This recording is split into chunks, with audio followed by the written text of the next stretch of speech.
10 milagros católicos que la ciencia no puede explicar. A lo largo de la historia han sido reportados miles de milagros presuntamente realizados por Dios, Jesucristo, las diferentes advocaciones de la Virgen y cientos de santos católicos.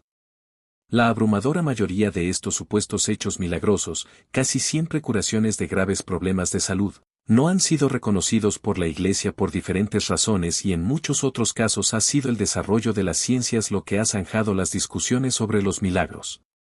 Sin embargo, en algunas otras ocasiones, la ciencia sencillamente se queda sin palabras para explicar cosas que han ocurrido. Hoy conoceremos tan solo algunos de esos milagros que los científicos no han podido explicar.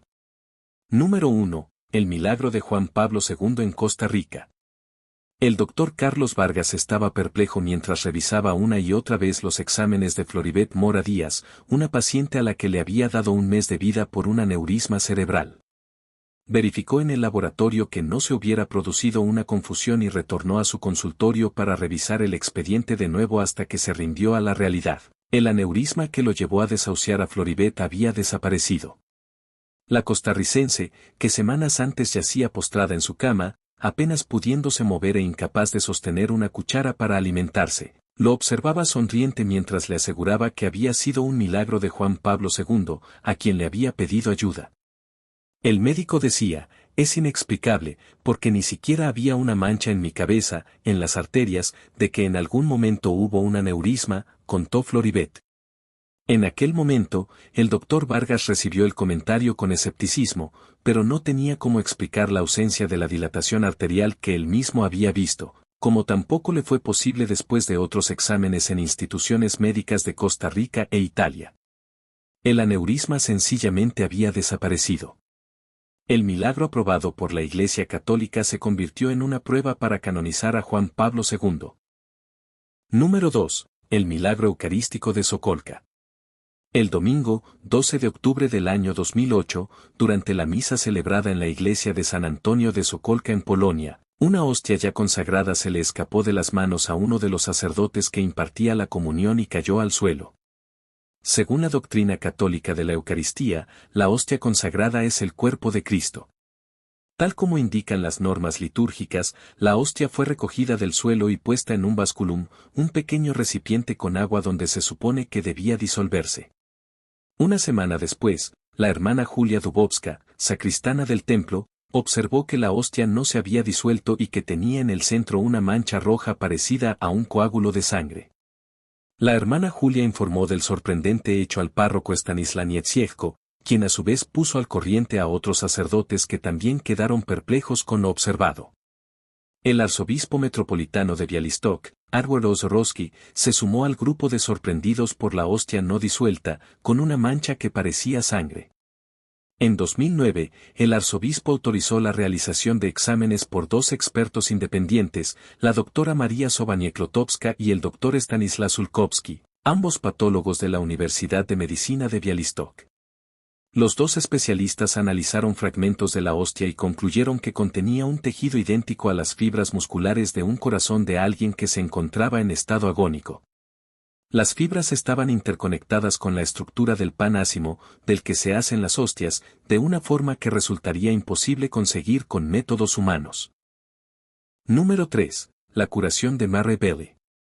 Por sus aristas científicas, la curación de Murray Bailey a comienzos del siglo XX es uno de los casos más interesantes entre las sanaciones milagrosas atribuidas a la Virgen de Lourdes. Durante 3 años, Bailey estuvo bajo tratamiento en los hospitales de Lyon y Saint-Foy por una peritonitis tuberculosa, siendo atendida por 8 médicos que después presentaron sus testimonios. Enferma, Bailey fue a Lourdes, donde estuvo en la gruta de Massabielle, el lugar en el que Bernadette Soubirous reportó las apariciones, así como en los baños alimentados con el agua del manantial. Después de su estancia en Lourdes, Bailey experimentó una curación repentina de su peritonitis tuberculosa en fase terminal, según testimonió uno de sus médicos, el Dr. Alexis Corral, quien en 1912 ganó el Premio Nobel de Medicina. Sin embargo, las revisiones que hace la Iglesia de los Milagros de Lourdes son tan rigurosas que el caso de Bailey no fue reconocido, a pesar de haber sido testimoniado por el hasta entonces escéptico Alexis Corral. El milagro no fue aprobado por reservas con el estado mental de la mujer antes de la curación. Número 4. San José de Cupertino y sus levitaciones. San José de Cupertino fue un fraile napolitano del siglo XVII, declarado santo por la Iglesia Católica. Según la causa abierta por su canonización, estaba dotado del don de la levitación, siendo registradas más de 70 ocasiones en que fue visto elevándose del suelo, convirtiéndose en el santo con mayor cantidad de eventos de este tipo atribuidos. En una etapa de su vida, las levitaciones llegaron a ser tan frecuentes que tuvieron que excluirlo del coro porque interrumpía las ceremonias cuando caía en éxtasis. El Papa Urbano VIII, intrigado, lo convocó a Roma. Se afirma que frente al pontífice, José cayó en éxtasis y levitó, logrando así el mejor testigo posible. También se dice que el príncipe protestante Juan Federico lo vio levitar y quedó tan impresionado que se convirtió al catolicismo. Número 5. El milagro que evitó la muerte de Juan Pablo II. El 13 de mayo de 1981, el turco Mehmed Ali Akka le propinó 4 balazos al Papa Juan Pablo II en la plaza de San Pedro. 2 de las balas alcanzaron el abdomen, una impactó en el brazo derecho y la otra en la mano izquierda. Sławomir Der, obispo polaco que postuló la causa de canonización de Juan Pablo II, afirmó que el asesinato había sido encargado a un profesional que sabía matar, sin embargo, falló en su intento. El documental Wojtyła, la investigación, dirigido por el periodista español José María Zavala, maneja la tesis del milagro para explicar la salvación del Papa. La trayectoria de la bala más grave fue descrita como humanamente inexplicable. Juan Pablo II perdió el 75% de su sangre, literalmente se desangró, pero sobrevivió. Él mismo atribuyó su salvación a la Virgen de Fátima. Número 6. La sangre de San Genaro. San Genaro, patrono de la ciudad italiana de Nápoles, fue un obispo decapitado en el año 305. Goza de fama mundial por el prodigio de la licuefacción de su sangre, un hecho que, según la tradición, ocurre cada 19 de septiembre, día de su martirio. Ese día, la sangre solidificada del santo contenida en una ampolla es expuesta frente a los fieles y, de manera misteriosa, se licúa. Aunque algunos científicos han tratado de explicar el fenómeno recurriendo a la reología de fluidos no newtonianos, no se ha logrado esclarecer por completo. Además, hay registros de años en los que la sangre no se licuó, coincidiendo con tragedias históricas. Número 7. Un nuevo milagro de San Genaro. La sangre de San Genaro es expuesta 3 veces al año, en mayo, septiembre y diciembre. El 16 de diciembre de 2024, la licuefacción se retrasó hasta las 5:40 de la tarde, cuando lo habitual es que ocurra en la mañana. Durante casi todo el día, Nápoles estuvo en vilo, pues cuando la sangre no se licúa suele considerarse un mal presagio. Finalmente, miles de fieles respiraron aliviados al ver el fenómeno cumplirse, aunque con un retraso inusual que generó aún más misterio en torno al prodigio. Número 8. Nuestra Señora de Seitón. Nuestra Señora de Seitón es el nombre que recibe una aparición mariana reportada en Seitón, un distrito de la ciudad egipcia de El Cairo durante un lapso de 3 años a partir del 2 de abril de 1968. La primera aparición fue reportada cuando Mohamed Farouk Atba, un mecánico automotriz musulmán que circulaba por la noche el 2 de abril de 1968 por la calle de la iglesia copta de Santa María de Seitón, vio lo que le pareció que era una mujer que se disponía a saltar desde lo alto del templo. Otros 2 hombres vieron también una figura en la parte superior de la iglesia y los avistamientos fueron informados a la policía.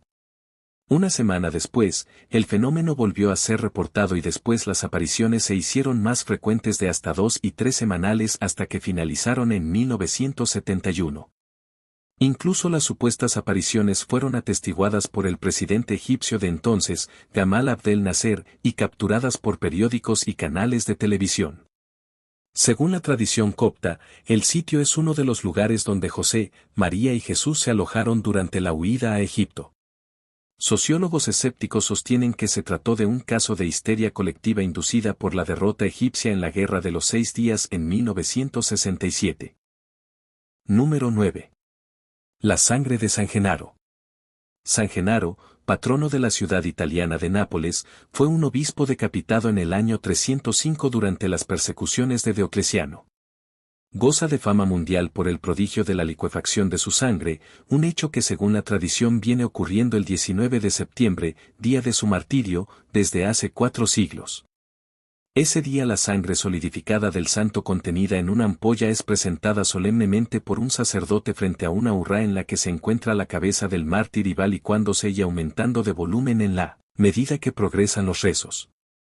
Los científicos explican que este fenómeno es propio de los fluidos llamados non-newtonianos, como la sangre, que se comportan como sólidos en estado de reposo y se licúan en cierto grado cuando son sometidos a algún tipo de esfuerzo. Sin embargo, ocasionalmente la sangre de San Genaro no se ha licuado como en 1939 cuando estalló la Segunda Guerra Mundial, en 1940 cuando Italia entró en la guerra y en 1943 cuando los alemanes ocuparon Nápoles. Tampoco se licuó en 1980 cuando se produjo el terremoto de Irpinia en la región de la Campania, cuya capital es Nápoles. Los fieles señalan que estas faltas de licuefacción estuvieron asociadas a los acontecimientos aciagos ocurridos en esos años. Número 10. Milagro de San Genaro vuelve a ocurrir en Nápoles. La sangre de San Genaro es expuesta 3 veces al año, el sábado anterior al primer domingo de mayo, día en el que se conmemora el traslado de las reliquias del santo a Nápoles. El 19 de septiembre, aniversario de su martirio y el 16 de diciembre, día de su festividad como patrono de la ciudad. El 16 de diciembre de 2024, la licuefacción de la sangre de San Genaro se hizo esperar, ya que solo se produjo a las 5:40 de la tarde, cuando lo habitual es que ocurra en la mañana. Nápoles estuvo en vilo durante casi todo el día, ya que la no licuefacción es considerada un mal presagio asociado con acontecimientos muy aciagos.